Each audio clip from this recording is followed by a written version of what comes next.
Hello and welcome. In today's video, we're diving into one of the most captivating and often debated topics in Christian prophecy, the rise of the Antichrist and the signs that point to his eventual rise to power. From ancient biblical warnings to modern interpretations, we'll explore what the scriptures say and how these prophecies could resonate in our world today. Stay tuned as we unravel the mysteries behind the Antichrist's influence and what it means for the future. Let's get started. The Antichrist, a figure of immense significance in Christian eschatology, is central to many prophecies about the end of days. Depicted as a deceiver who will rise to power in the final days, the Antichrist is said to lead many astray, turning them away from truth, righteousness, and God. His reign is marked by widespread deception, oppression, and turmoil, setting the stage for a cataclysmic final battle between good and evil. In this video, we'll explore the concept of the Antichrist, his role in biblical prophecy, and the dramatic events that are said to unfold before the second coming of Christ. The Bible provides a detailed picture of the Antichrist's rise, focusing on his deceptive charisma and false promises of peace. This is one of the most alarming signs of his rule. According to the scriptures, the Antichrist will appear as a figure of great authority, captivating the masses with his persuasive charm. He will promise to solve the world's most pressing problems: poverty, war, and division, while seemingly offering a path to global unity and prosperity. However, the truth behind his reign is far more sinister. His solutions will be hollow, rooted in self-serving ambition, and will ultimately lead humanity away from truth and righteousness. In Revelation 13:1-8, the first beast is introduced, a figure many scholars associate with the Antichrist. This beast is given immense power and authority over the world's political and religious systems. He is portrayed as having control over nations, which he will use to manipulate and deceive the masses. His influence is so profound that people from every corner of the earth will worship him, believing his promises of peace and security. Yet, as Revelation describes, this peace is an illusion. The Antichrist's leadership will be marked by oppression and tyranny, hidden beneath a veneer of harmony. Additionally, Revelation 6:2 introduces the first of the four horsemen, often interpreted as a symbolic reference to the Antichrist. Riding a white horse and wielding a bow, this rider is crowned, representing his false ascent to power. His appearance is deceptive, as the white horse suggests purity and righteousness, but his true nature is one of conquest and deceit. The crown he wears symbolizes his authority, which will be based not on genuine peace, but on manipulation and control.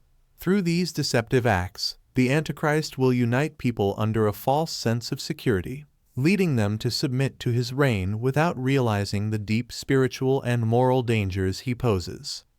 The Bible portrays the Antichrist as a figure who will exert total control over the world's political and economic systems, bringing them under his dominion. One of the most notable signs of his authority is the mark of the beast described in Revelation 13:16-17.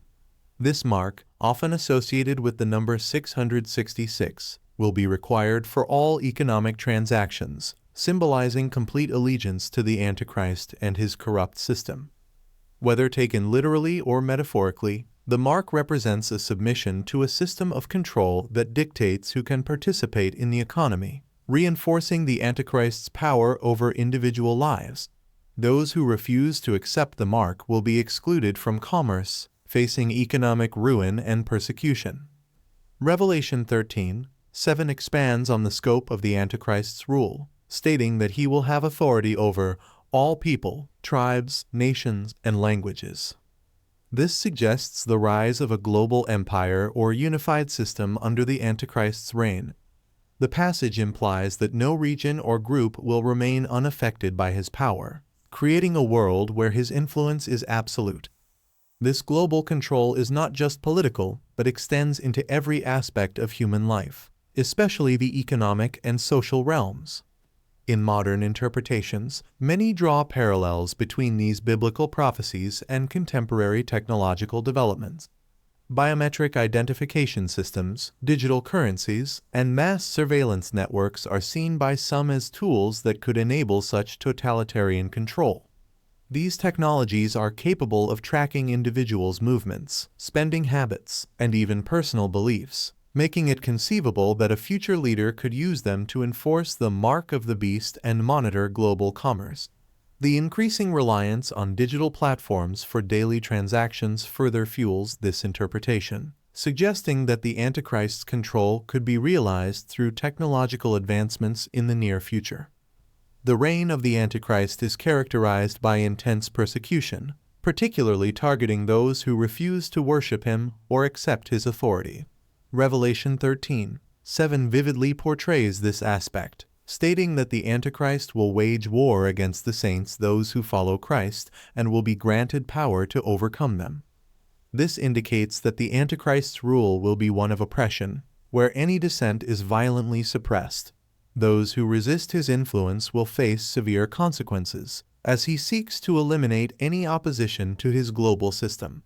The persecution described here is not merely physical, but may also encompass social and economic punishment, as those who reject his authority will be ostracized and economically marginalized. Matthew 24:9 amplifies this theme of tribulation, prophesying a time when believers will be persecuted and handed over to death for their faith. This period of intense suffering, sometimes referred to as the Great Tribulation, will occur just before Christ's return. During this time, the Antichrist's power will peak, and the persecution of believers will be widespread and relentless. The goal of the Antichrist is not only to eliminate resistance, but also to force everyone to submit to his rule, abandoning their allegiance to Christ. This persecution can take many forms. It could involve physical violence, where followers of Christ are tortured, imprisoned, or killed for their faith. In some interpretations, this period also sees the rise of social exclusion, where believers are banned from participating in society, forced into hiding, or subject to intense propaganda campaigns that demonize them. Economic sanctions may also be imposed, with individuals being unable to buy or sell goods unless they accept the Antichrist's mark, further isolating them. These forms of oppression are designed to crush dissent and ensure conformity to the global system under the Antichrist's control. A defining characteristic of the Antichrist, however, is his attempt to exalt himself as God. In 2 Thessalonians 2:3-4, Paul refers to the Antichrist as the man of lawlessness, a figure who will set himself up in God's temple, proclaiming himself to be God. This act of blasphemy is central to the Antichrist's rule, as he seeks to supplant the divine authority of God and demand the worship and obedience that are due only to the Creator. His self-exaltation is not just a declaration of political power.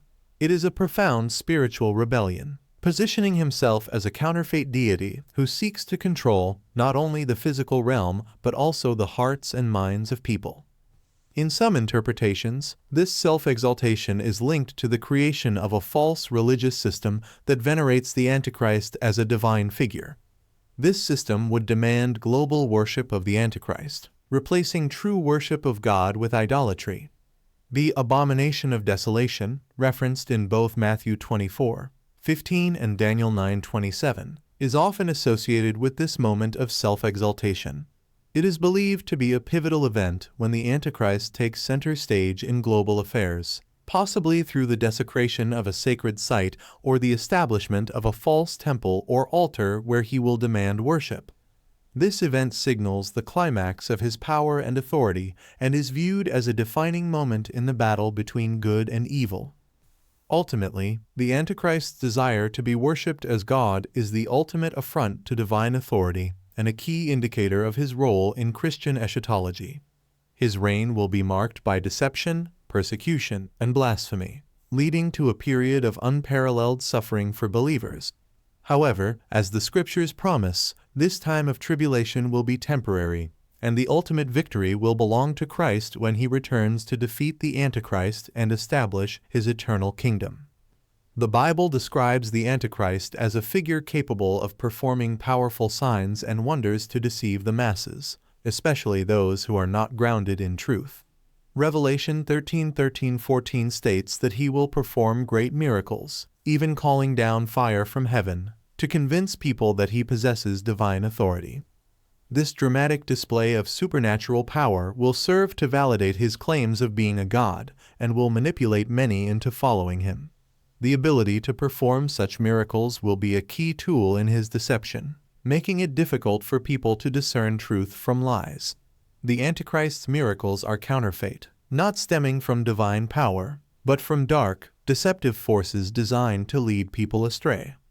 This aspect of the Antichrist's rule has been the subject of much modern interpretation, especially in light of technological advancements. Today, many people see parallels between these biblical miracles and the capabilities offered by artificial intelligence AI, media manipulation, and digital platforms. AI, for instance, has the potential to create convincing illusions that could be perceived as miraculous. Deepfakes, for example, can simulate the voices and faces of world leaders or religious figures, creating the illusion of miraculous occurrences. The use of augmented reality, virtual reality, and other technologies could further blur the line between the real and the unreal, making it easier for the Antichrist to deceive large populations. Through mass media, digital platforms, and the manipulation of information, the Antichrist could stage miracles on a global scale, garnering massive followings and promoting his false narrative of divine power.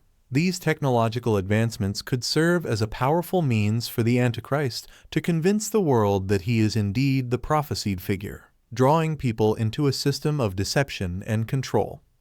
Along with the signs and wonders performed by the Antichrist, the Bible also suggests the rise of a one-world religion, facilitated by the influence of the false prophet.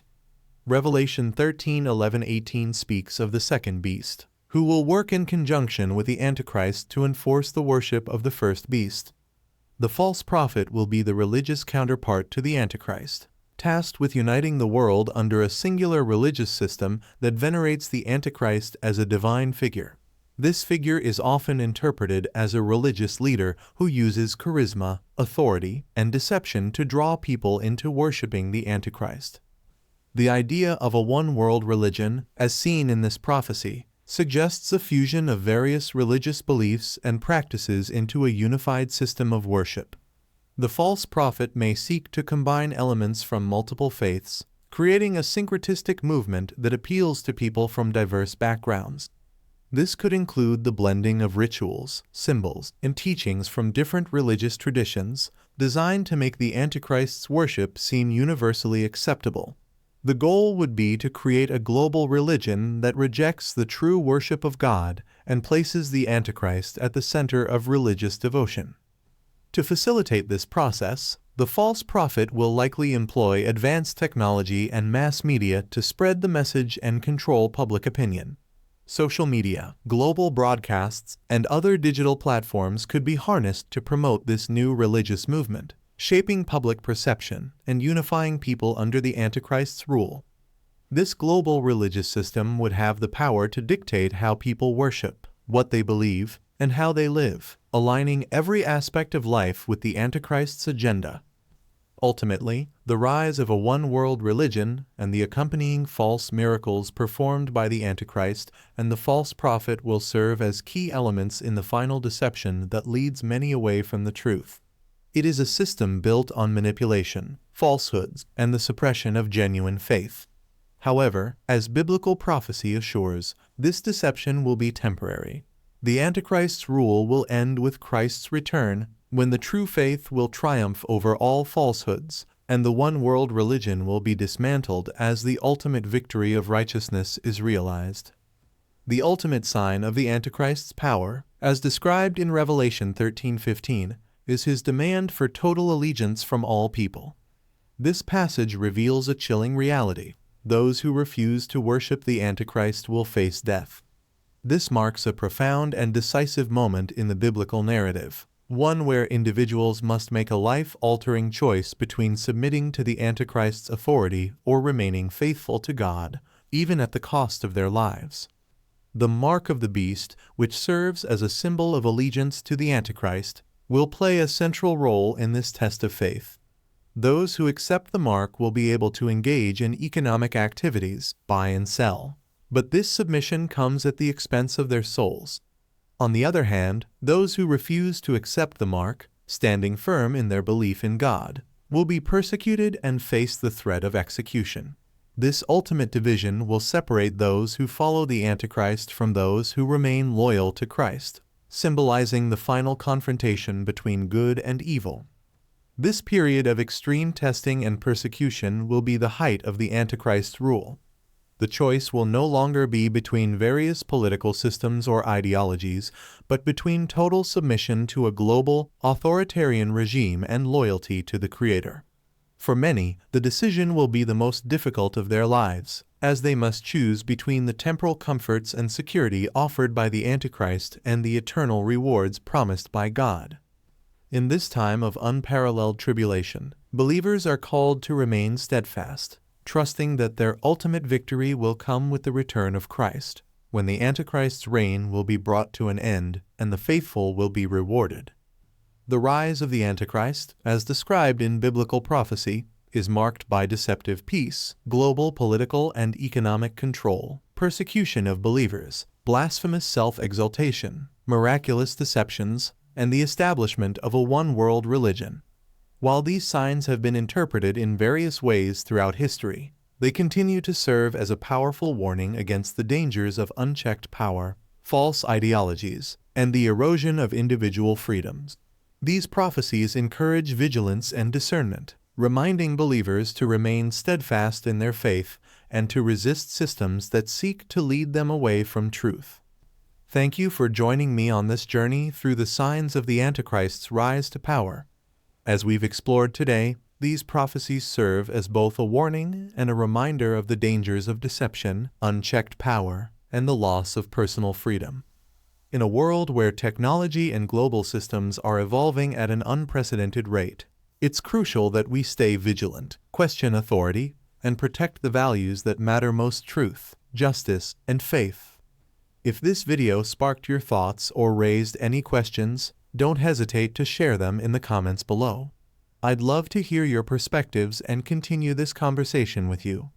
And remember, in a world full of distractions and deceit, let's always seek clarity and wisdom. If you enjoyed this content, please like, share, and subscribe. And if you want to support us further, consider sending a super thanks. Stay vigilant, keep questioning, and as always, stay grounded in your beliefs. Until next time, take care and God bless.